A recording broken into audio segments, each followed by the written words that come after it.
નમસ્કાર મિત્રો, આજે સીધું ને સટમાં આપણી સાથે ગ્યાસુદ્દીન શેખ જોડાયા છે. ગ્યાસુદ્દીનભાઈ એ ધારાસભ્ય રહ્યા છે, ગુજરાત કોંગ્રેસના અગ્રણી છે અને હમણાં એમની એક ઝુંબેશ પ્રદેશ અધ્યક્ષ અમિત ચાવડાના નેતૃત્વમાં જે હાથ ધરવામાં આવી હતી કે ફોર્મ નંબર 7 થી મતદારોના નામ કાપવાના, એ લાખોની સંખ્યામાં જે મતદારોના નામ, મને લાગે છે ત્યાં સુધી 14 લાખ જેટલા મતદારોના નામ મતદાર યાદીમાંથી કાપી નાખવાની આખી એક ઝુંબેશ ભારતીય જનતા પાર્ટીએ આદરી હતી. એને જનજાગરણથી નિષ્ફળ બનાવવામાં ગ્યાસુદ્દીનભાઈનો પણ એક મહત્વનો રોલ રહ્યો છે. અને આજે આપણે એની ચર્ચા એટલા માટે કરીએ છીએ કે ગઈકાલે ગુજરાતની મતદાર યાદી, અંતિમ મતદાર યાદી, એસઆઈઆર પછીની મતદાર યાદી એ જાહેર થઈ છે અને એમાં ફોર્મ નંબર 7 જે લોકોએ ભર્યા હતા, ભારતીય જનતા પાર્ટીના કાર્યકર્તાઓની પાસે ભરાવવામાં આવ્યા હતા, જેમાં મોદી સરકારે 2 મુસ્લિમ મહાનુભાવોને પદ્મશ્રી આપ્યા હતા, એમના નામ પણ મતદાર યાદીમાંથી રદ કરીને એ આ દેશના નાગરિક નથી એવું સાબિત કરવાની કોશિશ, એવી ગુસ્તાખી ભારતીય જનતા પાર્ટી જે સત્તામાં છે એણે કરી હતી. પરંતુ મને લાગે છે કોંગ્રેસ જાગી છે અને જનાક્રોશ યાત્રા જે અમિત ચાવડાના નેતૃત્વમાં ચાલી રહી હતી અને ચાલી રહી છે, હજુ સૌરાષ્ટ્રમાં એનો પડાવ છે, અંતિમ પડાવ, એ એમને કારણે જે જાગૃતિ આવી છે મતદારોમાં, લોકોમાં, અને એમાં જે મહત્વની ભૂમિકા ગ્યાસુદ્દીનભાઈએ કરી, કારણ કે એમાં મહદ અંશે મુસ્લિમોના નામ એ કાપી નાખવાની કોશિશ કરવામાં આવી હતી અને એ ભારતીય જનતા પાર્ટીની એ કોશિશ નિષ્ફળ નીવડી છે. એના વિશે આજે છે ને ગ્યાસુદ્દીનભાઈ પાસેથી જ આપણે સાંભળીએ. ગ્યાસુદ્દીનભાઈ, અંતિમ મતદાર યાદી આવી ગઈ છે, આપને કેવું લાગે છે? એ સીધું ને સટના આ એપિસોડમાં આપનું સ્વાગત કરીને હું પૂછવા માંગુ છું. ગ્યાસુદ્દીનભાઈ. હરિભાઈ દેસાઈ સાહેબ, આપનો સૌથી પહેલા તો હું ખૂબ આભાર માનું છું કે બહુ શરૂઆતમાં કે જ્યારે કોઈ એસઆઈઆર બાબતે અને ભારતીય જનતા પાર્ટીના ષડયંત્ર બાબતે બોલવા તૈયાર નહોતું, એ વખતે આપશ્રીએ 2 એપિસોડ કરી અને લોકોને જનજાગૃત કરવાનો પણ પ્રયાસ કર્યો અને જે ચૂંટણી પંચ છે એને જગાડવાનો પણ પ્રયાસ કર્યો. કેમ કે સીધું ને સટમાં કોઈની પણ શરમ રાખ્યા વગર જનહિતમાં લોક કલ્યાણ માટેના જે મુદ્દા આપ હંમેશા ઉઠાવો છો. અમે તો ઘણા વર્ષોથી આપણા ફેન રહ્યા છીએ, કેમ કે અમને કંઈક જાણવા અને શીખવા મળે છે આપના પાસેથી. એટલે આપ લોકોએ યુટ્યુબર્સે બહુ સારી મદદ કરી. પછી જયારે યુટ્યુબર્સ જાગ્યા, કેમ કે લોકશાહીની રક્ષા કોઈ દેશમાં કરી રહ્યો હોય તો હું માનું છું કે સૌથી પહેલો ફાળો જે છે યુટ્યુબર્સનો છે. એ દિલ્હી લેવલે હોય, નેશનલ લેવલે હોય કે આપણા રાજ્ય લેવલે હોય. તો પરંતુ આ વખતે મુખ્ય જે માધ્યમો હતા, આપણા અખબારી માધ્યમો, મુખ્ય આપણી ચેનલો, એ તમામે પણ પોતાની જેને કહેવાય કે ધર્મ નિભાવી, પત્રકાર તો ધર્મ નિભાવી, એમણે પણ આ મુદ્દાનો પાડ્યો. ભારતીય જનતા પાર્ટીના મનમાં એમ હતું કે આ મુદ્દાની અંદર વિશેષ કરીને કે મુસ્લિમોના નામ છે એટલે કોઈ પણ મીડિયા કે કોઈ પણ પાર્ટી એને હાથ નહીં લગાડે અને કોઈ ઉઠાવશે નહીં મુદ્દો. પરંતુ એમનો દાવ જે છે આખો ઊંધો પડ્યો. યુટ્યુબર્સ, મીડિયા અને કોંગ્રેસ પક્ષ વિશેષ કરીને, કે અમારા સમાજની એક હંમેશ થોડી ફરિયાદ પણ રહેતી હતી કોંગ્રેસ સામે કે અમારા મુદ્દાઓની ઉપર કોંગ્રેસ જે છે ખુલીને બોલતી નથી.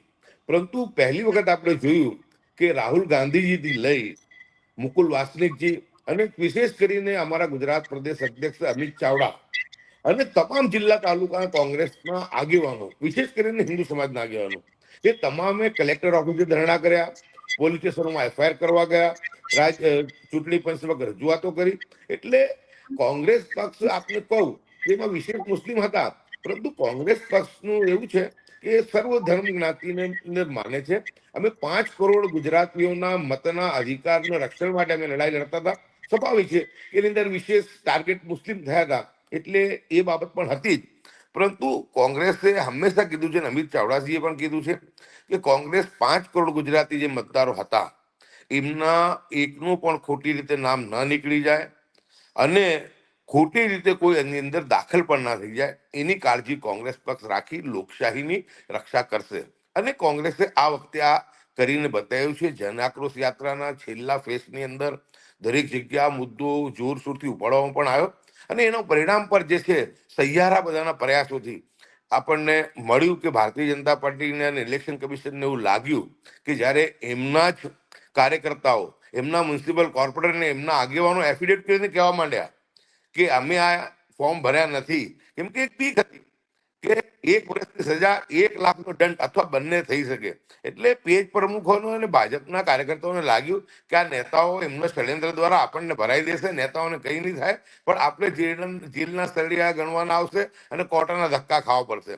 એટલે જ્યારે ભારતીય જનતા પાર્ટી પણ આ જોયું કે આમાં તો કે આપણે કે ઊંધી રીતે ભરાઈ ગયા છે, તો સિફતપૂર્વક પેલા 14 લાખની વાત કરી, પછી દબાણ વધ્યું એટલે 12,69,000ની વાત કરી, પછી 9,68,000ની વાત કરી અને છેલ્લી જયારે ડ્રાફ્ટ યાદી આવી જે હતી, જે એની અંદર જે આંકડાઓ આયા ડ્રાફ્ટ યાદી પછીના, તો એમાં 1,83,000 ભરાઈ ગયા.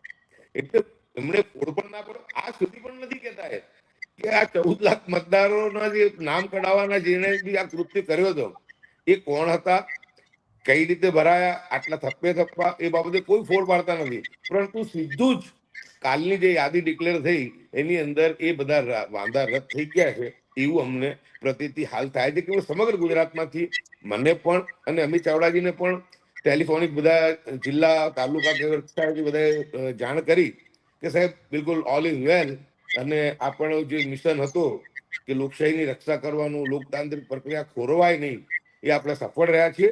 એટલે આનંદ પણ છે, પરંતુ હજુ અમારે એ જોવાનું બાકી છે. આજે પણ અમે માંગણી કરવાના છે કે ભાઈ આ જે તમે નામો જે દાખલ કર્યા ડ્રાફ્ટ યાદી પછી, એ કયા આધાર પર કર્યા છે, પુરાવા યોગ્ય છે કે કેમ, એક એનું પણ અમને યાદી મળે. બીજું કે જે 1,83,000 લોકોના નામની છેલ્લી વાત હતી, તો એ નામ જો ફોર્મ સેવરથી કાઢ્યા હોય તો એમની તમે સ્ક્રુટિની કરી, એની ખરાઈ ચોકસાઈ કરી અને કરી હોત એની અમને યાદી તમે આપો. એટલે એક વખત શંકા થાય તો પછી દરેક બાબતે આપણને શંકા દેખાય. કેમ કે રાજ્ય ચૂંટણી પણ જે સારી રીતે કામ કરવા માંગતું પણ હોય, પરંતુ પ્રેશર ભારતીય જનતા પાર્ટીનું એટલું બધું હોય છે કે ઘણા બધા નિષ્પક્ષ અધિકારીઓ પણ આની અંદર જે છે કે દબાણમાં આવી જતા હોય છે. આપનું વાત કરું કે રાજ્યના ચૂંટણી જે સીઈઓ હોય છે, નિર્વાચન અધિકારી, એ બહુ સજ્જન વ્યક્તિ છે અને એમણે પહેલા પણ અમને કીધું હતું કે ભાઈ હું બિલકુલ કાયદા પ્રમાણે ચાલીશ. પરંતુ 14-15મી સુધી તો બરાબર ચાલ્યું.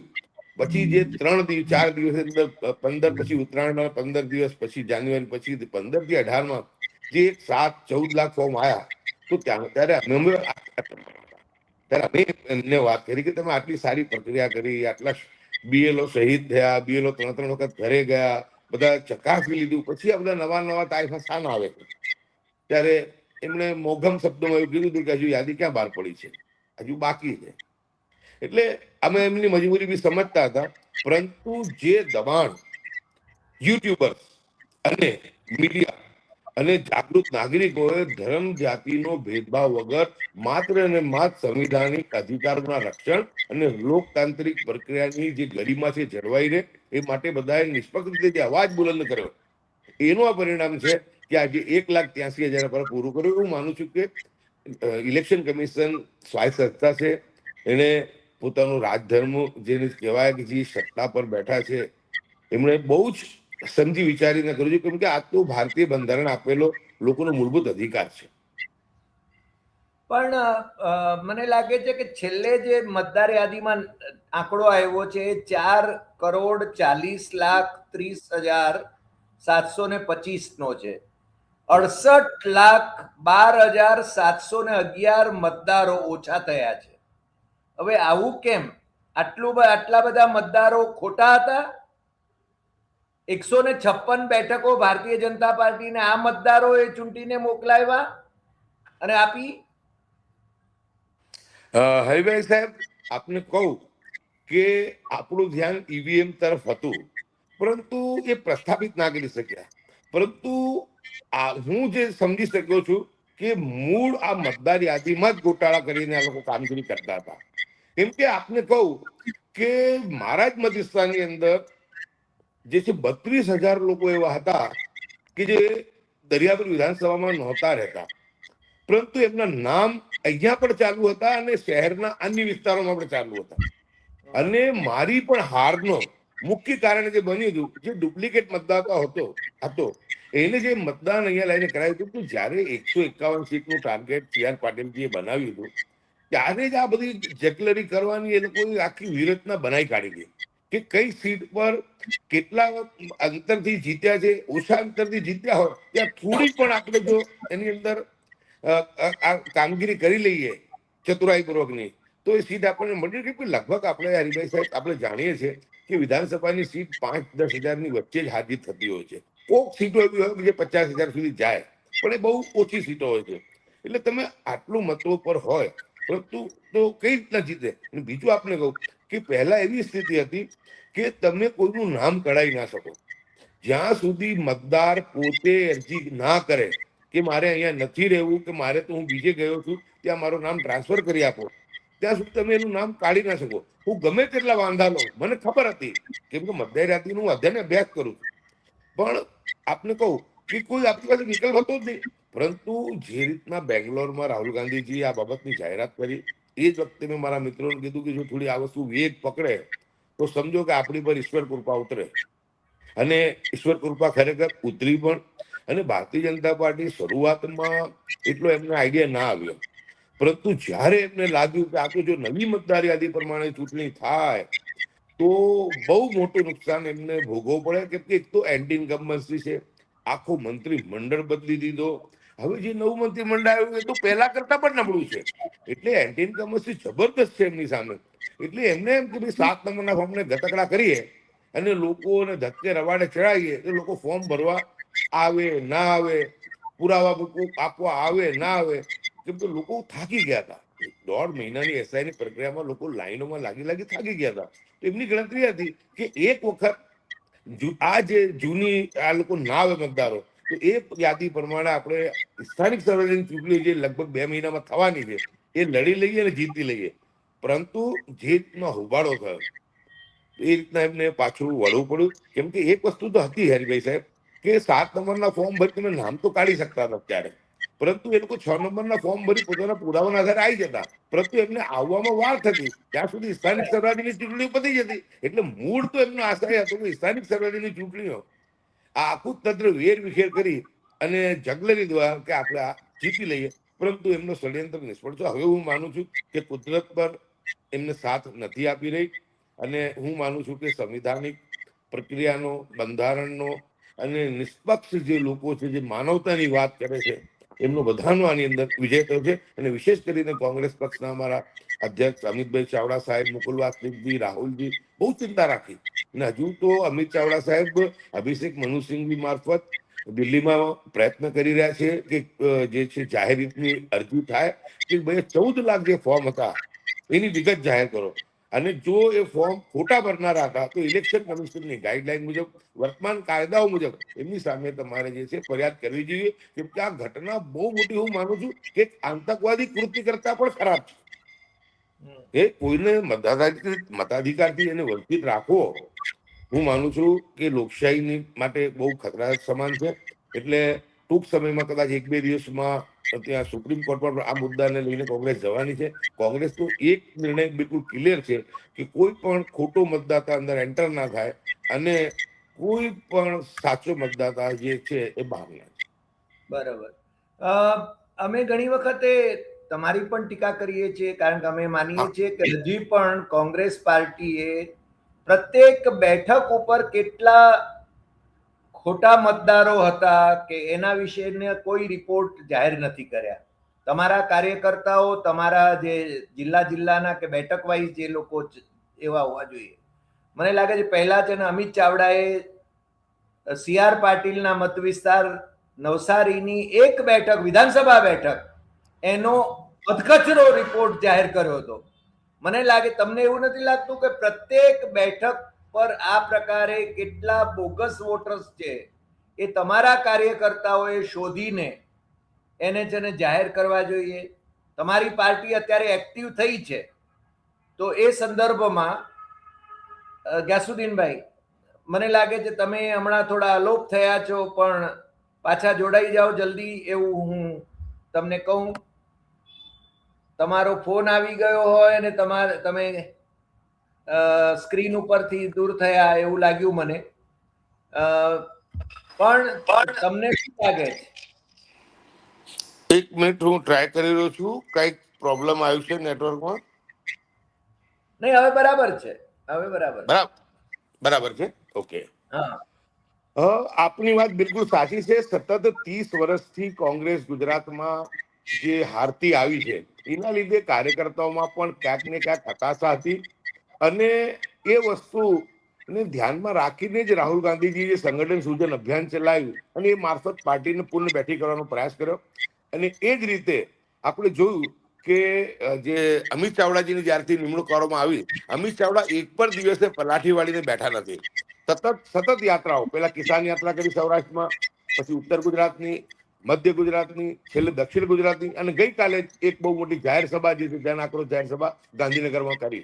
એટલે હવે કાર્યકર્તાઓને રાહુલ ગાંધીજીનું જે મિશન 2027 છે એને જોતા, અને ફરીથી જે અમિત ચાવડાજી એક પ્રયાસ કરી રહ્યા છે કે સમગ્ર કોંગ્રેસ શૂન્યમાંથી એનું સર્જન થાય, એ માટે જન આક્રોશ યાત્રા મારફતે તમામ પ્રજાજનોનો પણ, અને જે છે કે જેને કહેવાય કે કોંગ્રેસી કાર્યકર્તાઓનો પણ સંપર્ક કરી રહ્યા છે.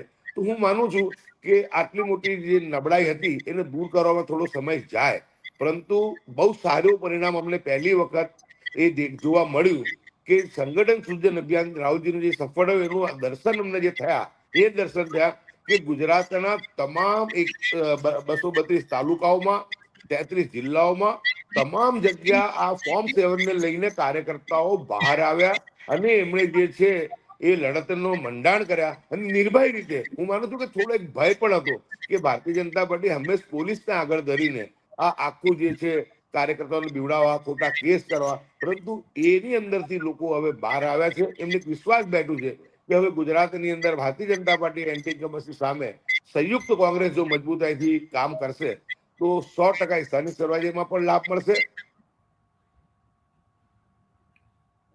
મને લાગે છે ગ્યાસુદ્દીનભાઈના નેટવર્કમાં કંઈક પ્રોબ્લેમ છે જ. તમારું નેટવર્ક વારંવાર જાય છે એવું લાગે છે. પણ આપણે છેલ્લે જ હવે વાત પૂર્ણાહુતિ તરફ આવી રહ્યા છીએ આ એપિસોડની. દેશમાં છે ને ગંગા જમની તહેજીબની આપણે વાત કરીએ છીએ. રમજાન મહિનો શરૂ થઈ રહ્યો છે એટલે બધાને મુબારકબાદી પણ આપણે આપીએ. સાથે સાથે મારે એ પણ કહેવું છે કે ધારો કે ખાસ કરીને અમદાવાદના કે ગુજરાતના જે મુસ્લિમ પોકેટ્સ છે ત્યાં સદુદ્દીન ઓવૈસી કે બીજાઓ જે ભારતીય જનતા પાર્ટીની બી ટીમ ગણાય છે, એ લોકો એમના ઉમેદવારોને ઊભા રાખીને કોંગ્રેસને નુકસાન પહોંચાડવાનું જે કામ કરે છે એને તમે કઈ રીતે ફાઇટ આઉટ કરશો? હું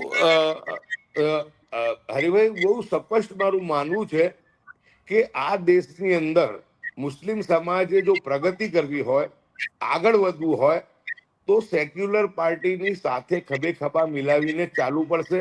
કોઈ પણ મુસ્લિમ પક્ષ, એક પક્ષ જે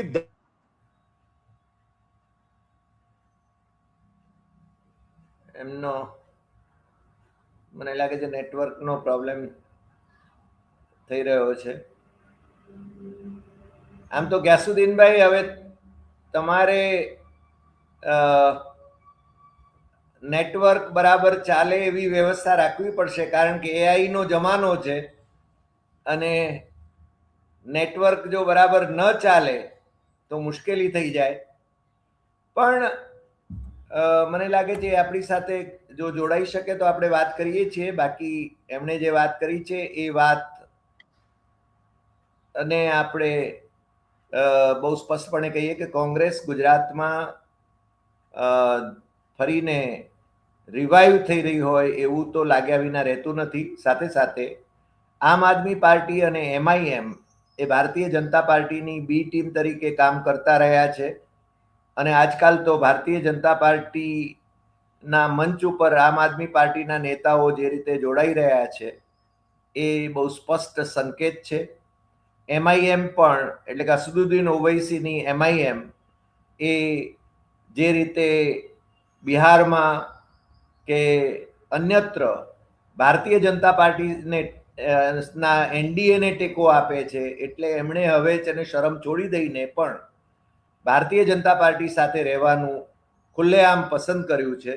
ગુજરાતમાં પણ એણે મુસ્લિમ વિસ્તારોની અંદર ખાસ કરીને પોતાની વગ વધારી અને કોંગ્રેસને નુકસાન તો પહોંચાડ્યું છે અને ભારતીય જનતા પાર્ટીને ફાયદો પણ કરાવ્યો છે. પણ કોંગ્રેસના કાર્યકરો પછી એ કોંગ્રેસ સર્વસમાવેશક પાર્ટી છે, સેક્યુલર પાર્ટી તો છે જ છે. અને બીજું કે આઝાદીની લડાઈમાં એમની ભૂમિકા, કોંગ્રેસની ભૂમિકા મહાત્મા ગાંધી, સરદાર પટેલ, પંડિત જવાહરલાલ નહેરુ આ એક ઉજ્જવળ પરંપરા રહી છે. એ પરંપરાને અનુસરીને જો એ લોકો કામ કરે તો મને લાગે છે કે એમનું ભવિષ્ય ઉજ્જવળ છે.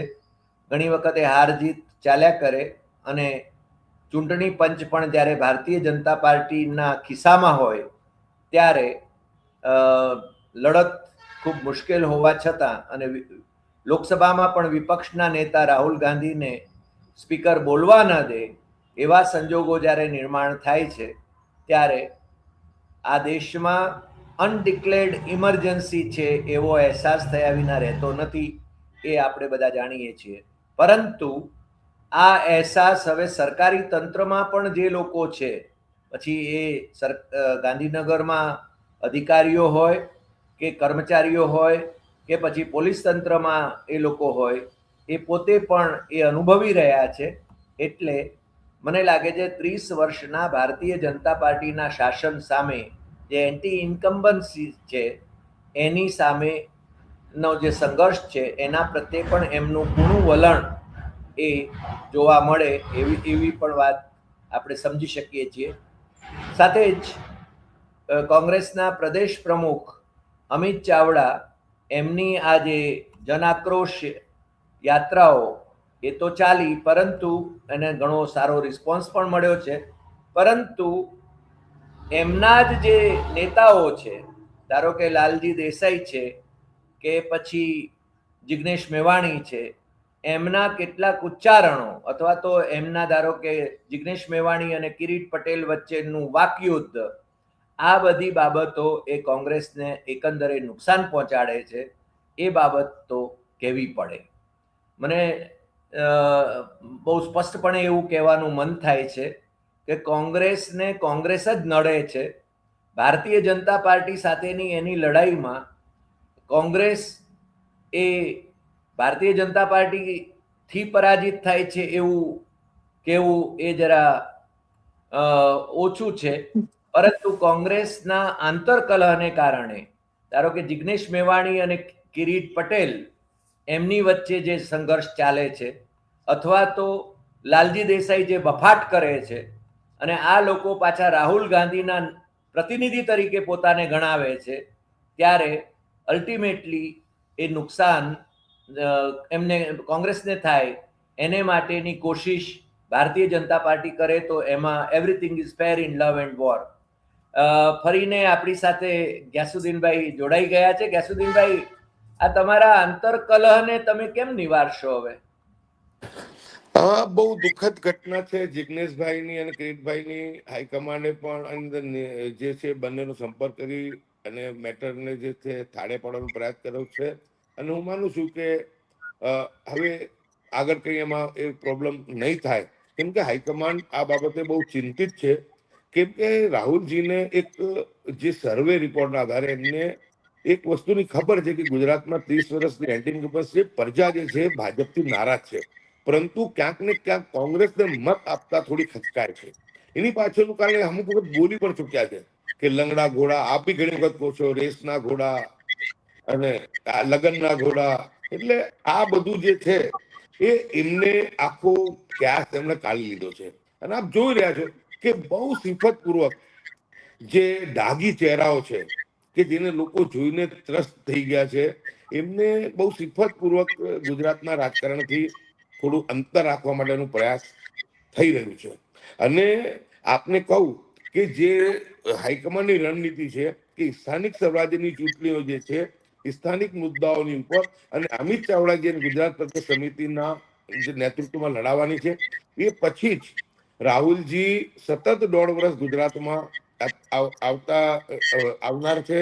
પ્રિયંકાજી પણ અહીંયા રસ લેશે, કેમ કે એમને ખબર છે કે જ્યાં સુધી ગુજરાત નહીં જીતીએ ત્યાં સુધી દેશના વડાપ્રધાન બનવા માટે પણ સૌથી પહેલા ગુજરાત જીતવું અત્યંત અગત્યનું છે.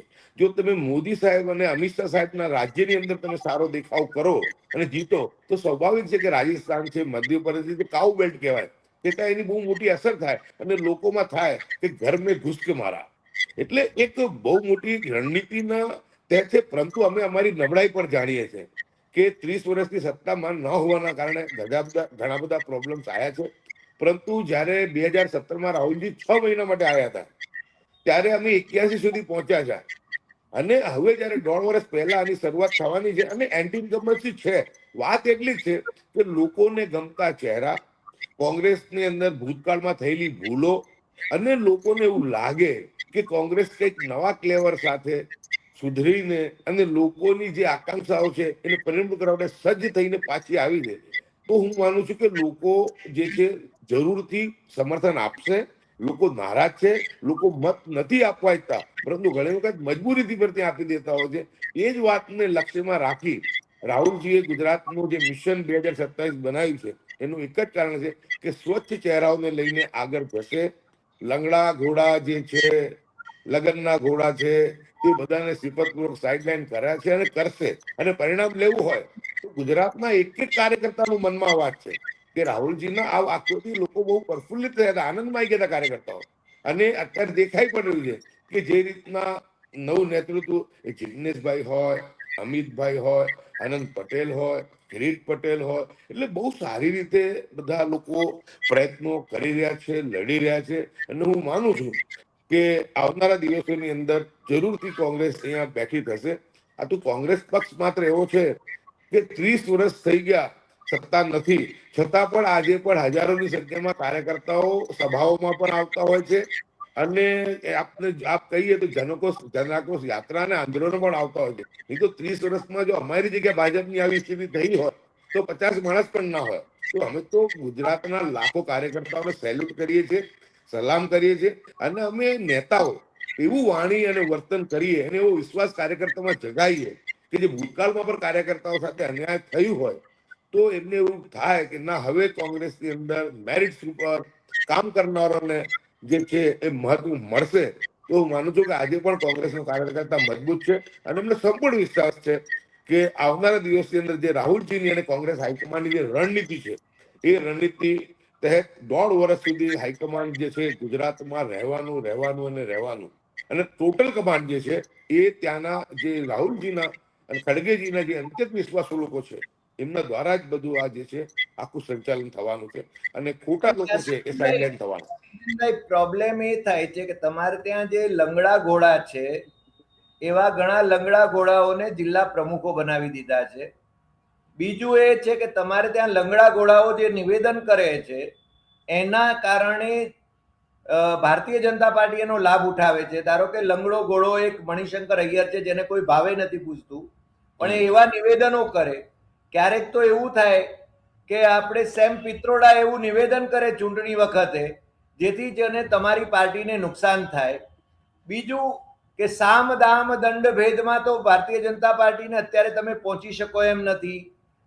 આસામમાં તમારા પ્રદેશ પ્રમુખ રહેલા મહાશય એણે એક નિવેદનમાં એમ કહ્યું કે મારા ભાઈઓએ ધંધો કરવો મુશ્કેલ થઈ રહ્યો છે, એટલે એણે પાર્ટીમાંથી રાજીનામું આપ્યું અને બીજે દિવસે એ ભારતીય જનતા પાર્ટીમાં જોડાય. એટલા માટે જૂના કોંગ્રેસી અને ભારતીય જનતા પાર્ટી જેને સૌથી ભ્રષ્ટ કહેતી હતી એવા હિમંતા બિસ્વા શર્મા, જે ત્યાંના મુખ્યમંત્રી છે હવે ભારતીય જનતા પાર્ટીના, કોંગ્રેસમાં હતા ત્યારે સૌથી ભ્રષ્ટ કહેતા હતા, એની બુકલેટો છાપતા હતા ભારતીય જનતા પાર્ટી વાળા.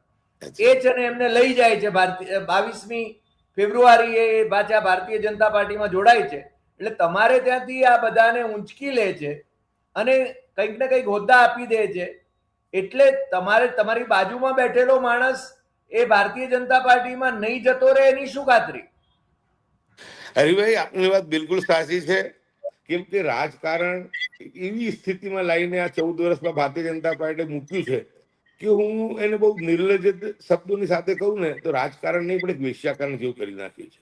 પૈસા, સત્તા અને જે લોકો ખોટા ધંધા કરેલા છે એ લોકોને પકડી અને લઈ જવા, અને જે ભારતીય જનતા પાર્ટીનું વોશિંગ મશીન છે કમલ છાપ, એની અંદર ધોઈને પવિત્ર કરી દેવા. એટલે આ નુકસાન પણ બહુ થયું છે.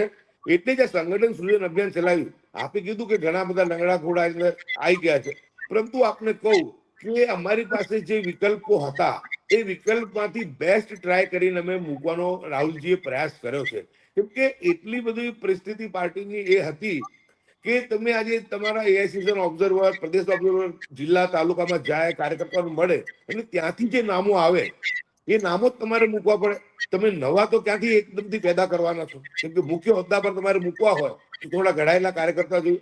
પરંતુ લોકોના વિશ્વાસમાં હું માનું છું કે જે સંગઠન સૂચન અભિયાન બહુ સારી રીતે સફળ થયું એનો એક જ દાખલો છે કે જે રીતના અમિત ચાવડા અને ગુજરાત પ્રદેશ કોંગ્રેસ કામ કરી રહી છે, જિલ્લા તાલુકા સમિતિ કરી રહી છે, પરંતુ 30 વર્ષની જે છે એ હતાશા, નિરાશા, લોકો ઘરે બેસી ગયેલા, તો ભય, ડરાવવાની ધમકી. આપે જ વાત કરી કે અહેમદ બિસ્વ શર્માની ત્યાંની, તો આ રીતેના કૃત્યો કોંગ્રેસના જવાબદાર લોકો ભાજપમાં જતા રહે એટલે કાર્યકર્તા હતાશ થયા હતા.